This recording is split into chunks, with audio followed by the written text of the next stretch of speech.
সবাইকে। তো তোমরা সবাই কেমন আছো? আশা করছি ভালো আছো, আমিও খুব ভালো আছি। তো আমরা আজকে সবাই মিলে চলে গেছিলাম ধূমকেতু দেখতে কল্যাণীতে। আমরা আজকে 5 জন বেরিয়েছিলাম, আমি, দাদা আর দিদিরা। তো সবাই মিলে পালপাড়া স্টেশনে চলে গেছি। এবার আমাদের ট্রেনও ঢুকে গেছে, আমার সঙ্গে সঙ্গে ট্রেন ছিল। গিয়ে আমরা কল্যাণী নামলাম। তো আমরা আজকে সঙ্গমে যাচ্ছি না, কারণ ওখানে টিকিট পাইনি, মঙ্গলবার অবধি বুক। তাই আমরা আজকে বিদ্যাসাগর মঞ্চতে যাবো। প্রথমবার আমি যাচ্ছি, দিদিরা গেছিলো বোধহয়। তো চলো যাওয়া যাক। তো তারপর আমরা ব্রিজটা পার করে পাশে চলে গেলাম। কল্যাণী থেকে বিদ্যাসাগর মঞ্চটা যেহেতু খুব একটা দূরে নয়, তা আমরা ঠিক করলাম যে আমরা হেঁটেই চলে যাবো। আর বেশিক্ষণ লাগেও না, 5 মিনিট হয়তো লাগে হেঁটে গেলে। আমরা গল্প করতে করতে চলে গেছিলাম। তো পৌঁছে গেছি, এখানে ব্যানারটা একটা ভিডিও করে দিলাম। আর প্রথমবার আমি বললাম যে তোমাদের যে বিদ্যাসাগর মঞ্চ আমার প্রথমবার। আসলে সঙ্গমে যেতে যেতে না আমার বিদ্যাসাগর মঞ্চটা খুব একটা ভালো লাগে। আগে যতবার সিনেমা দেখা হয়েছে সঙ্গমেই দেখা হয়েছে, তাই সঙ্গমটাই যেন সব থেকে ভালো লাগে। তো চলো আর কথা না বাড়িয়ে এবার আমরা চলে যাব ভিতরে গিয়েও একটা ভিডিও করে নিলাম। আর এখানে তো আমাকে অন্ধকারে দেখাই যাচ্ছে না, পুরো ভূতের মতো লাগছে। তো এখানে মুভিটা শুরু হয়ে গেছে, এটা দিদির ফার্স্ট সিন ছিল। তো চলো দেখতে থাকো।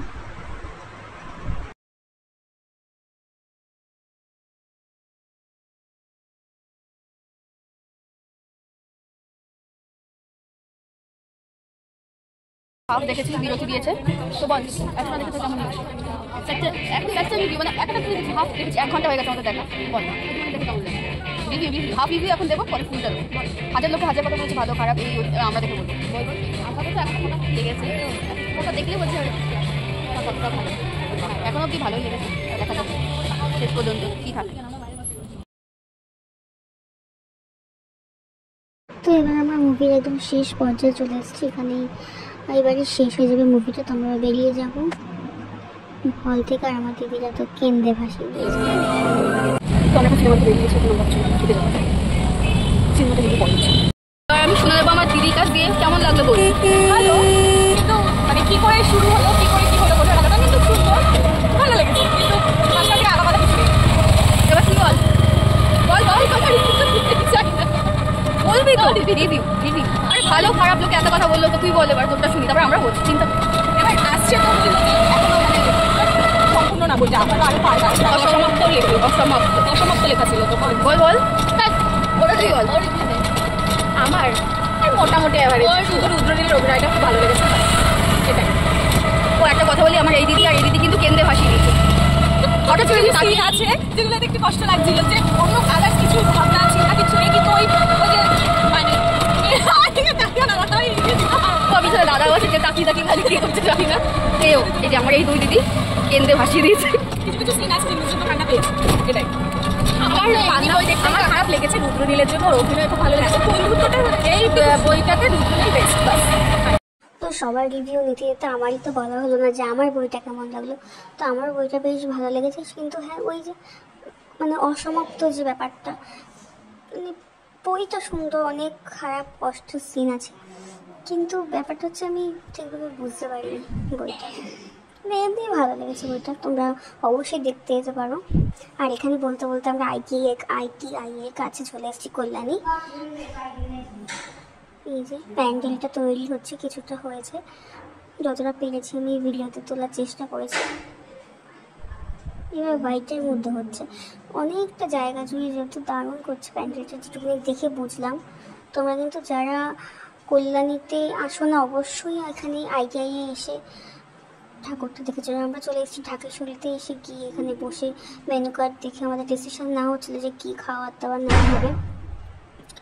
তো তখন একদম মানে ফাঁকা ছিল, কিন্তু বিশ্বাস করবে না কিছুক্ষণ পরে, জানি না ভিডিও ক্লিপে আছে কি না, কিন্তু কিছুক্ষণ পরে মানে অজস্র ভিড়, পুরো যে ফাঁকা জায়গাটা ছিল পুরো একদম ভরে গেছে। তো প্রথমে আমরা নিয়ে নিয়েছিলাম চিকেন কাবাব, এটা হচ্ছে হরিয়ালি কাবাব ছিল। তারপরে আমরা নিয়ে নিয়েছিলাম হচ্ছে fried rice, mixed fried rice, pulao, আর হচ্ছে চিকেন নবাবি চিকেন। তো আমরা এখন খাওয়া দাওয়া করছি সবাই মিলে। আর হ্যাঁ, এখানে খাবারটা মানে আমার খুব ভালো লেগেছে, বিশেষ করে মিক্সড ফ্রাইড রাইসটা। অনেক দিন পর এত ভালো মিক্সড ফ্রাইড রাইস খেলাম। তো আমরা এখন খাওয়া দাওয়াটা ঝটপট করে টেস্ট করব, তারপর আমরা যাবো আবার কাঁচাপাড়া, আমাদের ওখানে কিছু কেনাকাটি আছে। তো চলো দেখতে থাকো।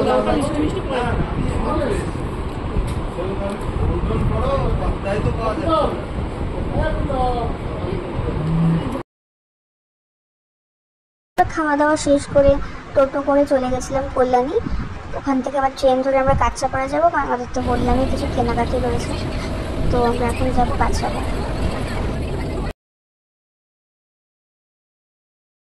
চলে এসছি আমি এখন কাঁচরাপাড়া বাজারে।